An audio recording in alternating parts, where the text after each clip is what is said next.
Good morning, good afternoon, good evening from wherever you are today watching this video. Now, what I'm going to be talking about today is not your camera equipment. And many students ask what camera gear, equipment do I need to take the wildlife pictures or the scientific communication pictures or images that we're producing and so on. And that's like a big question in itself.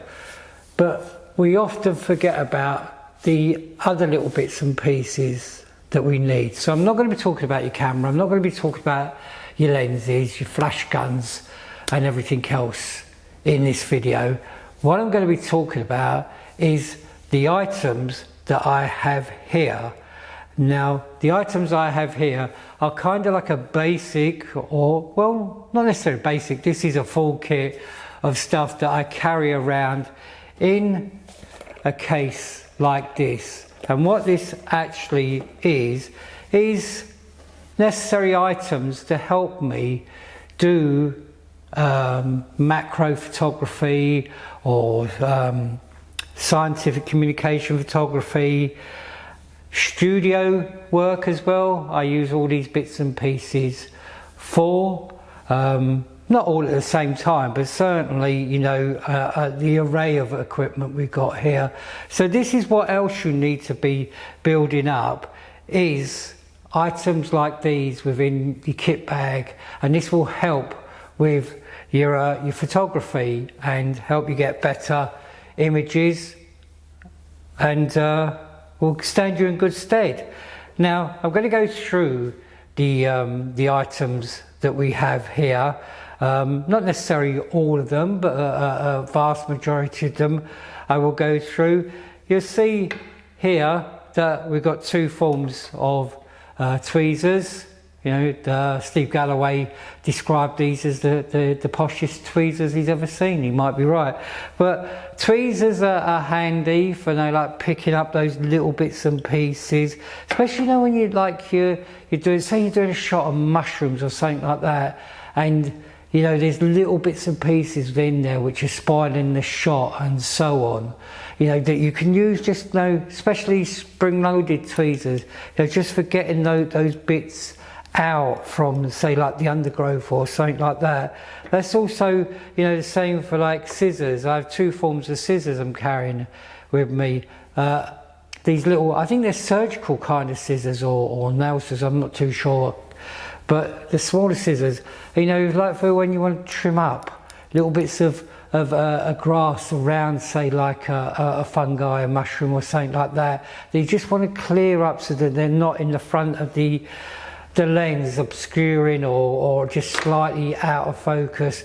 And the little ones help for that kind of thing. And then you've got the bigger ones, which obviously, you know, you don't want to go ramming into, you know, the bottom base of a fungi or something like that in case you cut something that you shouldn't do. But, you know, they're ideal. So like different size scissors help. Toothbrush, you might think that's a bit odd. Why on earth have you got a toothbrush? You know, but if you want to clean stuff off of a harder surface, you know, say there's a stone that you might have too much muck on it and you just want to brush it off. You know, toothbrushes can clean anything. Same as your teeth, I suppose, but they clean your teeth.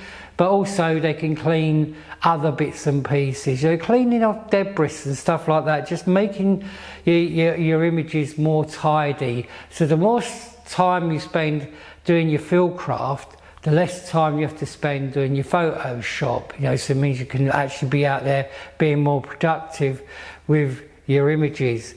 Things like, you know, magnets, you know, are all very helpful, you know, like for pinning stuff down if you're working against a metal surface. You know, garden wire for, you know, tying. Maybe there might be the odd branch twig, I wouldn't say a branch, would you? I wouldn't be tying a branch with it, but like a twig or something might be falling into your shot that you just want to hold out the shot, just hold it back. A little bit of garden wire can do that. But at the same time, you can also maybe dangle stuff into the picture that you want to come into it. Maybe you want to have a bit of leafage falling into the picture, and you can do that. You can use garden wire and stuff like that to do those kind of things. The scale bar, very useful, especially if you're doing sort of like, scientific measurements. You want to be able to see how big something was within the image. So get yourself a scale bar. Bit strange, a syringe. But I use a thing called glycerine, which is a thick liquid that you get from Boots or any other chemist and stuff like that. And I use it to create water droplets. So instead of using water, I put glycerine onto it. So I'll show you bits and pieces like that. And I'll go through this in a lot more detail. But I just wanted to start showing you some little bits and pieces that you could be picking up before you actually come to the university and before you starting on the course. Get yourself a little kit like this together. Things like tins, okay? This tin contains other bits which go into the kit, which then go into the box. But mostly I use this tin, like if I've got an insect, especially something which is a bit skittish or something like that, just put it inside the tin just for like 30 seconds, put the lid onto it, it calms it down, it goes into the dark, it thinks it's night time. So I've been told, I'm not an expert on that, but I've been told that it thinks it's night time, so it goes semi-sleepy, and you can take it back out, place it where you want to do, and it's fine. So like smaller insects, you can do things like that with a spanner. Well, this is a ratchet spanner or a screwdriver. Always, tripods and stuff like that, legs start to become loose. Have something like that inside your kit is very useful. A level, so you can put it onto your camera and see whether something is level, what kind of, angle you're at. So it's always handy to have, that level to make sure. I know we got software within the camera now which tells us when the scene is actually correctly leveled and stuff like that, especially horizons. But I still, at times use, a level to make sure that my images are straight. Torches, you can use torches outside in low light areas. Just put the torch on. You can actually then get, you get light into the area. I lost all my words then. Or even to help you just focus, in a darkened area. Excuse me. And I've got this one here, which is a little bit of an expandable one. It's on a longer pole, it got broken, but still, again, like I'm saying, if you photographing fungi and you want to get some light in underneath the fungi, it's quite helpful to actually throw some light in there. So various little torches are always handy to have. A multi-tool, is handy to have for all the little bits and pieces that might need fixing. Now, these might seem a bit cruel, but they're not, and hopefully you can see them okay. These are leather needles that I've got here, and these are very useful if you want to photograph, say like a small wildflower or something like that, and you want to keep it vertical and still within the wind. Well, you can thrust it up the stem and hold it in place. It makes it a little bit more versatile. And then I use blue tack with the needles so I can place it anywhere, or put it into a cork, holds it upright. These work very well when I'm in the studio and I'm photographing small skulls and I want to keep them upright, so the back of the head is coming down to the jawline, and I'm photographing it vertical, where you can put a leather needle in at the back of the skull and that prop it up. So they have many different uses. Leather needles. Also in there is a file, just cleaning, not your nails, obviously, fingernails that is, not your nails for carpentry, but again, you know, it's just for cleaning edges up and stuff like that. You'll be amazed at what little things you start to find a use for. Cable ties, again. Now, the reason why I use cable ties is they're out in the field. Again, if I'm tying something together, and quite often, if you're using the gardener's wire, if you use the gardener's wire,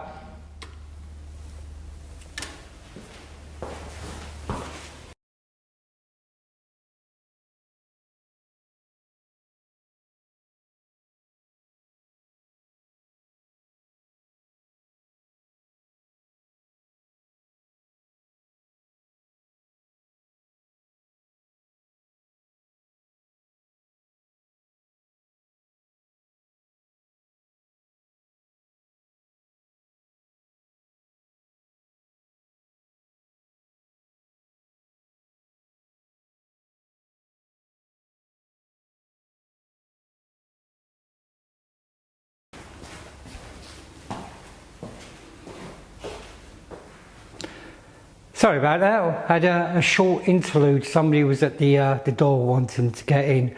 So I was talking about why I use cable ties maybe instead of gardener's wire. Now, gardener's wire is obviously green and it could become then camouflaged with within the area that you're photographing in. So that's why sometimes I like to use cable ties, especially multicolored cable ties. So if I'm tying something back within a vegetation area to get a better image, then these you can actually then see and make sure you remove them from the environment so they're not causing any damage in any way whatsoever. So, you know, that's a good thing to have is cable ties. What else have we got? Oh, wet wipes, you know, to clean your hands up and stuff like that after you finish photographing, or if you've touched anything, you know, that you want to keep yourself clean. So always make sure you've got some wet wipes with you. Double-sided tape, again, you know, you'll find many uses for that if you want to stick something. So if you're photographing, say, a seashell or on a rock and you want to keep it in place, maybe it could be sliding off the rock or something like that. Bit of double-sided tape. Make sure you take the double-sided tape back away with you when you leave the environment. So anything you're putting into the environment, make sure you're taking out of the environment. Crocodile clip here can be useful, you know, little things like this, you know, just for holding things whilst you're photographing them inside or outside. Blue tack I've mentioned. Oh, pencils.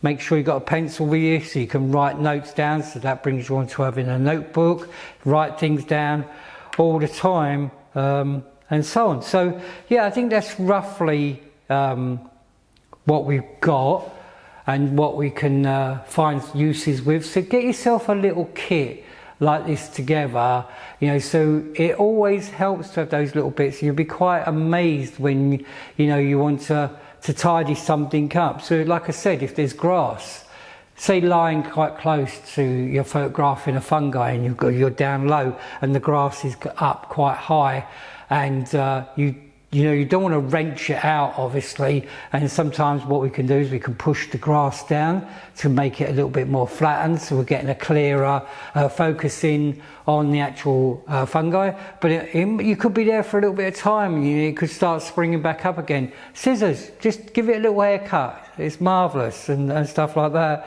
So yeah, there's many things, and I'm sure, like little paint brushes, you know, just for brushing stuff again off, debris off of what you were photographing, cleaning it up, because it's quite amazing. Okay, I'm always using the fungi as an example.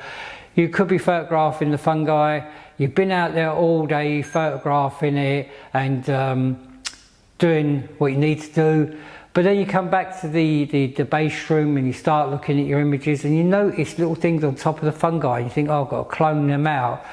Just brush it off a couple of seconds, you know, and stuff like that. The more work you do inside of your field environment and stuff like that, the less you have to do in front of the computer. And I really don't like sitting in front of a computer cloning things out for hours on end. I'd rather be out in the fresh air, tidying my scene up and making sure my scene is good, rather than coming back into the computer and sitting there for hours on end, you know, cloning and all the rest of it.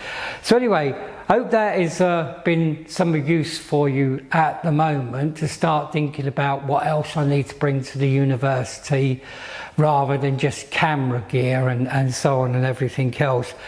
Little kits like this, even if it's just a bit of blue tack and maybe, you know, a pair of scissors to start off with, you start building your kit up, you'll soon find how useful these things become for you. Okay, so I'm going to leave you now, okay, because I don't want to bore you too much. So take care and I'll see you soon. Ta-ra for now.